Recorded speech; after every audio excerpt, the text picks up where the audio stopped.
We all new proper तरीके से India में टिकटॉक प्रॉपरली बैंड हो गया इस वक्त। सो बेसिकली लाइफ में सबसे इम्पॉर्टेंट चीज़ होती है टाइम,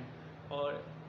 कितना भी कम से कम, लेकिन बहुत सारे टिकटॉकर्स ने, बहुत सारे लोगों ने टाइम बहुत इस पर दिया है, तो उनकी वीडियोस बहुत सारी डिलीट हो जाएगी, सारी ऑलमोस्ट वीडियो डिलीट हो जाएगी। अगर उनके पास बैकअप नहीं हुआ तो वो थोड़ा सा डिप्रेस हो जाएंगे। इसलिए अगर आप चाहो तो आप VPN यूज़ करके अपना टिकटॉक की वीडियोस बस डाउनलोड कर सकते हो, बाकी फ़ौरन टिकटॉक वापस उड़ा दो, क्योंकि ये सब चीज़ें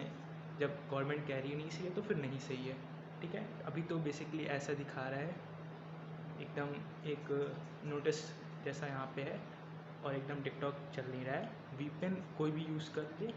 और उसके बाद अपनी जो वीडियोज़ वगैरह है वो डाउनलोड कर लें, एंड जिसको आप फॉलो करना चाहते हैं अपने फॉलोइंग में जाकर देख लें उसका नाम, बाकी इंस्टाग्राम वगैरह पे फॉलो कर लें, एंड बस